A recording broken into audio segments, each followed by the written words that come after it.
Foreign Minister, welcome to the program. Thank you, Christian. Very happy to be with you. It is an amazing opportunity, as some have called it, a risky opportunity. Are you surprised by how quickly this moment has arrived? I mean, let's face it, just 4 months ago, Kim Jong-un was talking about pressing nuclear buttons from his desk, and President Trump was responding in kind. I think we're all surprised, obviously pleasantly surprised. I think by all indications we are headed towards a very successful summit between my president and Chairman Kim. As I keep telling my colleagues, I feel like somebody stepped on the accelerator at the beginning of the year, and it's been nonstop since then. How do you account for it?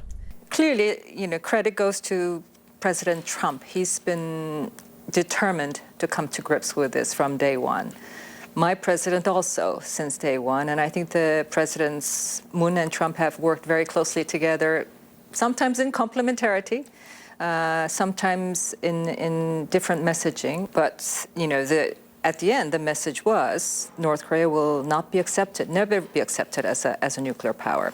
And if it continues on this road and provokes that, every provocation will be met with further sanctions. But we've also said, but you need to change, but if you change course, there's a better future on offer that we are willing to work with you. So now comes the hard part. What does Kim Jong-un want? Your president has said that he has put down no preconditions, not even the demand that they always make, which is the removal of US forces and ironclad security guarantees. I mean, really? There are no preconditions? You don't expect them to ask for anything? He did say, what he did say was, if the threat of the military threat is removed, if it is guaranteed security, then there's no reason for him to have nuclear weapons. So those are two big items that he's put on the table. We will know better with greater clarity at the table. The details of the denuclearization commitment is really to be elaborated and explored at the summit table. Denuclearization may mean different things to different people. As you heard President Trump, even just in the last couple of days, said, what does it mean to him? It means dismantling and getting rid of the North Korea's nuclear weapons program, just getting rid of it, ending it. And you, I believe, feel the same way. Yes, yes. Well, what do you think they mean by denuclearization? Again, they clearly know what we want. And also, they had committed to the denuclearization jointly with South Korea in 1992, which was exactly the, removing any nuclear weapons and weapons development programs from the Korean Peninsula. They pretty much recommitted to that in the six-party agreement of 2005. So our goal is clear. Denuclearization is a goal, but it's also a process. You need to have a process to get to that goal. So I think the task is then spelling out that process. Critics have said that, this is not the first time a North Korean leader has talked about denuclearization or wanting it to end the war with a formal peace treaty. But before, it's been sort of a bottom-up kind of thing. In other words, economic aid has been given, humanitarian assistance has been given, some sanctions have been lifted, and boom, the whole thing collapses. So people are saying that in order for this to be more successful, that your president, for instance, in this summit, needs to establish a top-down process and be very clear about what your demands are. Do you think that is what's going to happen? I mean, is your demand that sanctions won't be removed until you can see verifiable dismantling of the nuclear program? That is exactly our position. So until we see visible, meaningful steps, action taken by North Korea towards denuclearization, the sanctions are in place. Regardless of the intention that we read, in the end, it will be the actions that we will need to see. What is on the table from President Moon's perspective? We've heard that he wants to talk about a formal end to the war. Is that on the table? A peace treaty? Peace in a peace is I think yes. At some point, we will need a peace treaty to replace the armistice that was signed in 1953. But peace is also about the reality. You can't go from an armistice agreement and day one to a peace. You need to create the reality of peace by removing hostilities. And then when there is sufficient confidence on both sides, then you're ready to sign a peace treaty. So it's not something you're going to immediately put on the table. In other words, signing a formal peace treaty before even getting to the disarmament. I think that would be unrealistic. I think, certainly ascertaining the understanding and the aspiration on the part of both leaders in that direction will be a good thing, and I'm hoping that will happen. But putting something on the table to be signed is, long off in the future. Do you feel a lot of pressure? Does South Korea feel a lot of pressure for this summit meeting? Is a lot riding on it? Yes.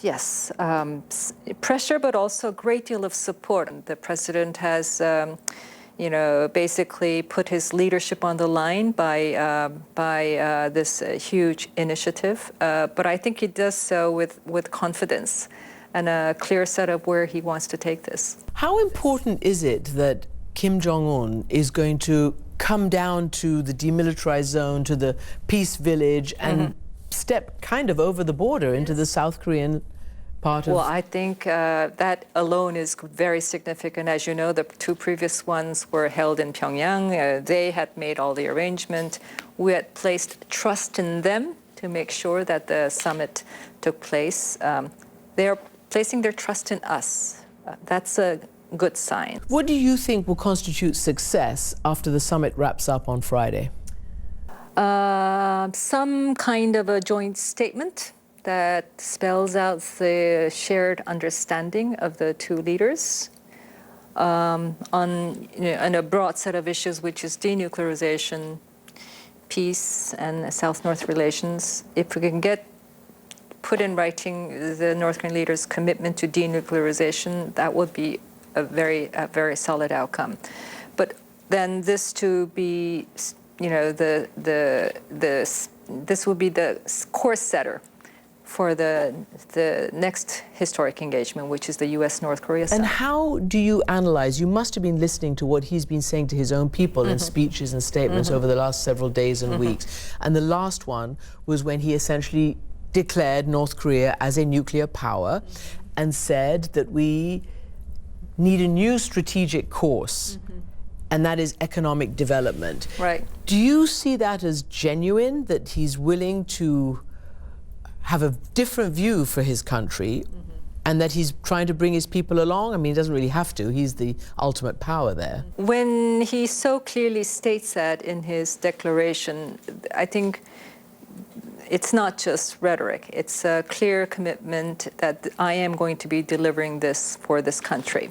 So I think it's genuine. Many people thought President Trump was being very dangerous with all the fire and the fury and the my button is bigger than your button and all of that kind of stuff. Did that concentrate South Korea's minds? Did you feel you had to really get out ahead of the curve and see if there was another way forward rather than a potential conflict? I think in the end, the all options on the table, us consistently on the peaceful resolution side has in fact worked, in complementarity. But the first meeting between Presidents Moon and Trump clearly spelled out the joint position on this, which was pressure and sanctions, but also dialogue towards a peaceful resolution. And that hasn't changed. I think the nuancing of that message on a day-to-day basis was ups and downs, but that has been the consistent joint stance. Human rights have always been an issue when it comes to North Korea. And there are people in the human rights community and elsewhere who are concerned that this is not part of the formal agenda. Can you tell me whether it will be on the agenda? Will you raise the issue of human rights, given that North Korea is considered to be, if not the worst, well then one of the worst violators? We're not sure North Korea is ready to respond to this issue at this point. But the summit is being structured to be very flexible. So depending upon how the discussions go, I wouldn't rule it out But I You can't. wouldn't rule out your president raising it. But I wouldn't count on it being there either. What is your fallback option? What is plan B if this summit somehow doesn't work? If you don't get the general statement, if you don't get a feeling that actually this is going to lead somewhere? Well, I don't want into hypotheticals, but I think past experience tells us that however difficult the situation is, you need to engage. You need constantly to have them at the table. And after this summit, what then does President Moon, how does he engage with President Trump? Is there going to be a meeting? What does he do? Does he carry back a message that it's a red light, a green light, a yellow light? Will he advise as to whether it's a good idea I'm to sure have a our meeting? two presidents will be immediately on the phone for my president to debrief President Trump. And depending upon how then the U.S. North Korea goes, there could be a trilateral summit. I mean, at this point, you're confident that there will be a Trump-Kim meeting? There will be. Foreign Minister, thank you very much Thank you, indeed. Christian. Thank you.